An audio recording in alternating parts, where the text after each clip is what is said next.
খুব দ্রুত ইনশাআল্লাহ গ্রেফতার করতে সক্ষম হব। আসলে এই বিষয়টা আমরা তদন্ত করছি আর কি। এখন আমরা জানাবো না, তদন্তের অগ্রগতি হলে আপনাদেরকে অবশ্যই জানাবো। ওনার বাড়ি আর এই যে মানে স্পটের ডিসটেন্সটা কেমন? এটা কি বাড়ি থেকে স্পট মানে বেশি দূর নয়, প্রায় 1 কিলোর কাছাকাছি। Thank you.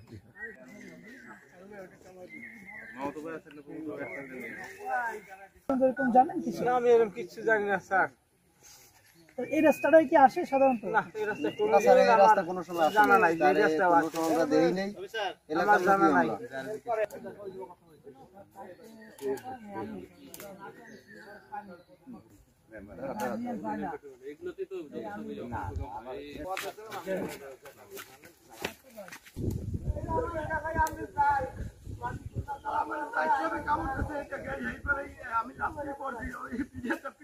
মারা গেল উনি কখন থেকে আপনারা পাচ্ছেন? আমি জানি না, আমার মামা একটু আগে ফোন দিচ্ছিল, কত আধা ঘন্টা 1 ঘন্টা আগে, যে 26-এ পাই না কাইলাম, ওই সোবান ঠাকুর বাড়িতে একটা লাশ পাওয়া গেছে, আমার হাত পাও চলে না, তুই একটু যাই দেখতে পারো। তো আমি কাজ করতেছিলাম, কাজ ফেলাইছি, মোটরসাইকেল খবর দিচ্ছি, এই মোটরসাইকেল নিয়ে আসতে দেখি যে আমার ভাই এই যে দেখলাম, জানি না, আমি কারণ আমি যে ঘেরে থাকি ওরে মাঝে মাঝে গাড়ি চালাই দেখতাম, কিন্তু কোন দিক যায় গাড়ির পেছনটা নিয়ে এইটা আমি বলতে পারবো।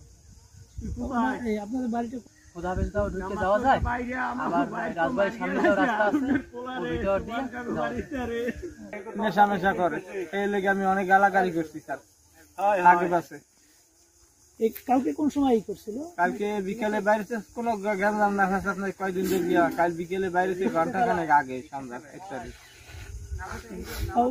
বিয়ে করছিল? হ্যাঁ, বিয়ে করছে, বাচ্চা আছে, 5 বছরের বয়স, 5 বছর চলে। একটাই আপনার একটাই নাতি ছেলে, স্যার, তার একটি